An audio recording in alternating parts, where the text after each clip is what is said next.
Magandang araw po sa ating lahat. Ako po si Daisy Silvestre and ang topic po natin ngayon is about po sa Models of Technology Enhanced Instructional Lesson.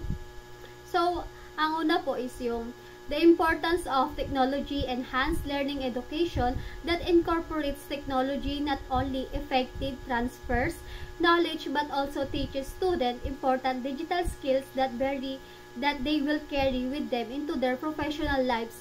Digital transformation does not look the same for every setting, school, or student. So, ang kahalagahan po nitong technology enhanced learning education is yung ginagagamit po natin yung technology sa advantage natin pagdating sa education. Kumbaga, 'di ba? Dati nasanay tayo sa traditional na classroom setting.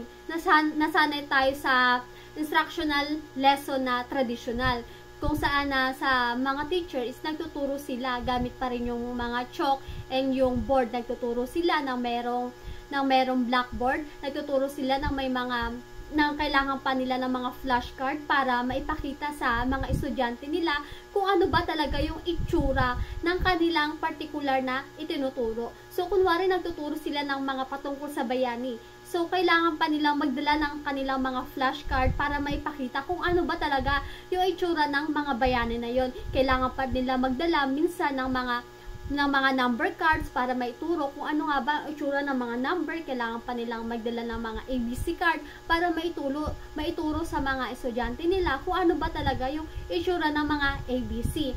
And of course, hindi mawawala yung chalk and blackboard. Minsan sinusulat pa nila yan sa chalk and blackboard para nang sa ganun is mas matuto yung mga bata sa kanilang tinuturo. So, imagine natin yung traditional noon is na tuturo yung mga teacher gamit yung mga instructional materials sa kanilang lesson. Kumbaga, nag-e-effort talaga sila para madala yung mga bagay na kailangan nila,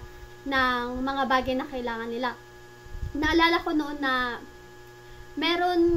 may teacher ako nung grade 7 na parang inuutusan niya yung mga estudyante na magagaling mag-drawing doon sa amin para ipag-drawing siya ng mukha nila Florante at Laura and yung mga cast doon sa story na yon. So, pinadrawing niya, and of course, binibigyan niya rin ng pera na pang merienda nila kasi nga, syempre doon sa pagdodrawing nila, so meron silang binibigay na pera. So, nakikita ko yung effort ng mga teacher noon para lang maipakita sa atin para maipakita sa amin kung ano ba yung itsura ng mga character. So, after nila ma-drawing yun, dinadala ng teacher dun sa harap na sinasabi niya, ito yung itsura ni Florante. So, nakikita natin kung gaano kakisig si Florante. Tapos sinasabi niya, ito yung itsura ni Laura. So, nakikita rin namin kung gaano kaganda yung itsura ni Laura base sa kung gaano kaganda yung drawing na nagawa ng mga estudyante niya.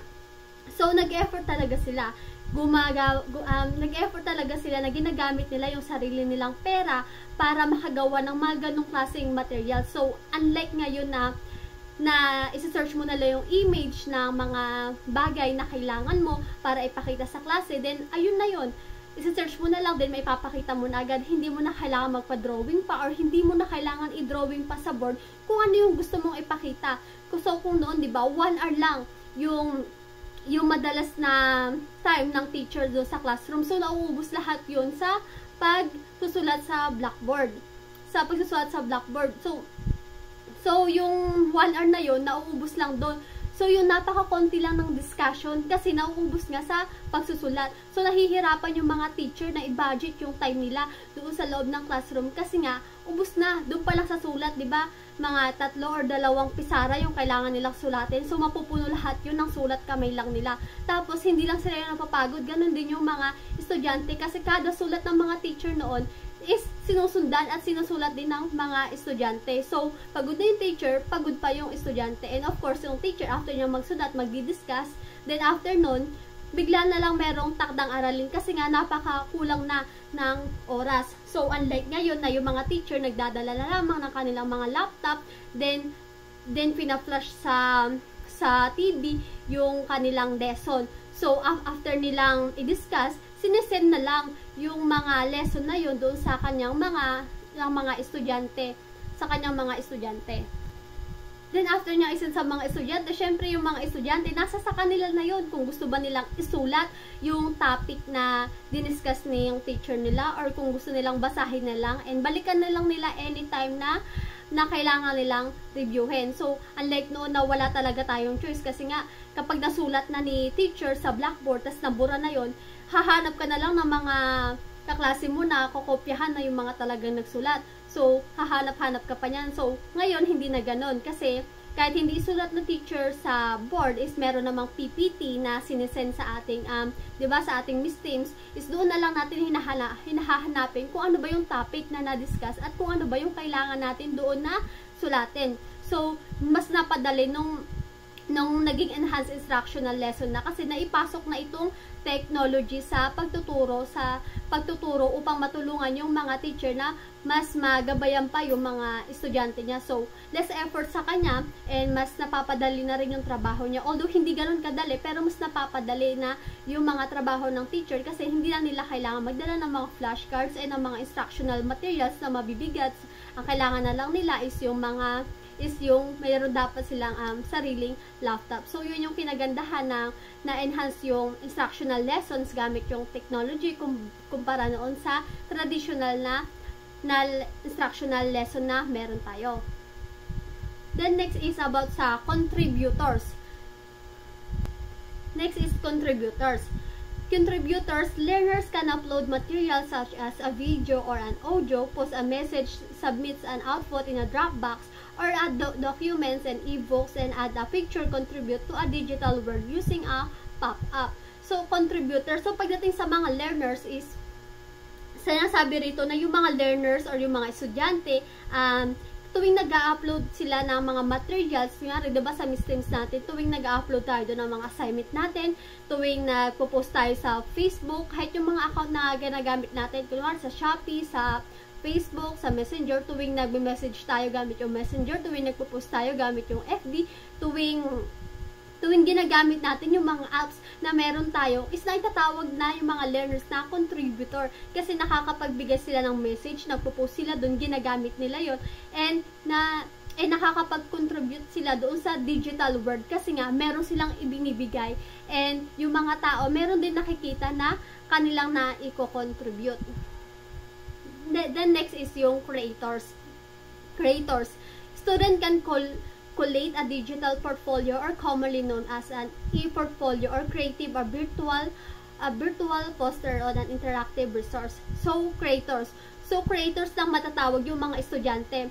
Kasi, unlike noon, di ba, yung mga teachers lang yung merong laging nakatala na para sa atin. Kunwari, kapag katuwing may absent or may papasok, meron talaga silang talaan or listahan na kung sino yung absent, sino yung wala, sino yung present. Meron silang talaan kung ilan yung exam mo, kung ilan yung nakuha mo sa quiz, or kung ilan yung nakuha mo sa assignment or sa project na pinagawa niya. So, lagi silang merong dalang talaan, kasi yun yung parang kanilang pinagtitignan, or yung e-portfolio, ayun yung parang portfolio nila na kung saan nandun lahat ng mga achievements and lahat ng mga tasks na pinapagawa niya sa mga estudyante. So, ngayon, meron na tayong privilege para gumawa ng sarili nating portfolio. So, hindi ito yung typical na portfolio na ginagawa natin na, so, diba, noon, syempre, nung wala pa yung technology and hindi pa ganun ka-enhance itong instructional lesson, gumagawa tayo noon ng mga portfolio gamit yung folder, tapos kinukumpile natin lahat ng mga assignment projects and mga tasks na nagawa natin, tapos ipapasa natin yung sa teacher.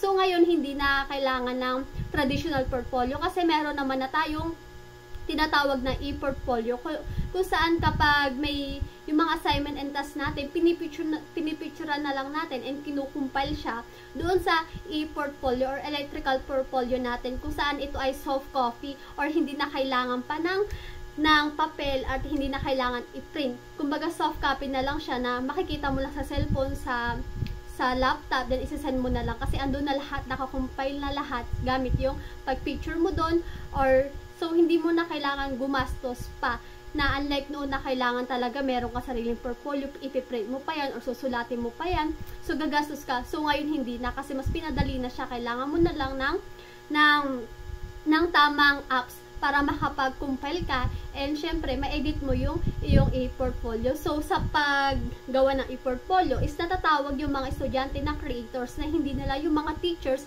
yung nagkukumpile ng kanilang portfolio, ngunit ganun din yung mga estudyante kasi meron na silang sarili nilang e-portfolio. So, sila mismo, kahit yung mga estudyante, nakikita na nila kung ano ba yung kulang nila, nakikita na nila kung ano ba yung hindi nila nagawa. Hindi na kailangan sabihin ng mga teacher kung ano ba yung kulang nila kasi mismo yung mga estudyante, creators na rin sila, alam na nila kung ano yung kailangan pa nilang i-compile doon sa kanilang e-portfolio. So, next is yung communicators. Student can chat with peers, post a reply in a blog, and contribute a comment to the thread flow. Creating a wiki, editing and adding to it gives the student the chance to communicate their thoughts. So, sa communicators, so yung mga estudyante, sa tuwing nakikipag-communicate sila sa kanilang mga kaklase, sa tuwing nakikipag-communicate sila sa ibang tao, is natatawag silang communicators. So parang ito, kunwari, nag-post sila sa Facebook, then nagkaroon ng comments, tapos nagkaroon ng mga discussion. So, dahil may discussion, merong communication doon. So, matatawag na silang communicators kasi bumubuo sila ng isang bagay na pag-uusapan. So, hindi na nila kailangan na, kumbaga, nag-uusap sila nang hindi gumagamit ng salita. So, ito yung isa sa mga advantage nitong enhanced instructional lesson gamit yung technology kasi nga nakakapag-usap ka nang hindi ka gumagamit ng salita. Nakakapagsalita ka, nabibigay mo yung opinion mo nang hindi mo kailangan humarap sa tao, hindi mo siya kailangan kausapin ng personal, hindi mo siya kailangan na makita. Kahit nasaan ka, makakapag-usap kayo, kahit ako na nandito, tapos ikaw nandiyan ka sa school or nandiyan ka sa faculty, nasa abroad ka, makakapag-usap pa rin tayo kahit na typing lang. So, nabubuo pa rin yung usapan. So tuwing nakikipag-usap tayo, syempre merong communicators. Yun yung tinatawag na communicators kasi gamit yung technology, nakakapag-communicate tayo sa ibang tao na hindi natin sila kailangan na makita. So, ito po yung communicators kasi nga kaya natin makipag-usap sa ibang tao kahit na nasaan pa tayo. Then next is yung collaborators. Capstone project can be outputs of collaboration. Student can participate in posting ideas in a forum where there can be an synchronous communication. So, itong collaborators, di ba lagi natin narinig na collab, yung word na collab. Maganda mag-collab si ganito, tas yung vlogger na ganito, mukhang maganda silang mag-collab kasi paraw sila ng vibes. So, di ba naririnig natin yung collab? Lagi nagko-collab, ganyan. Itong collaborators naman, pagdating dito sa ating instructional lessons is, ang collaborators, ito yung estudyante sa teacher na gamit ito. Kunwari, ito, meron tayong forum ngayon, meron tayong klase ngayon, gamit yung online class, gamit itong Miss Teams.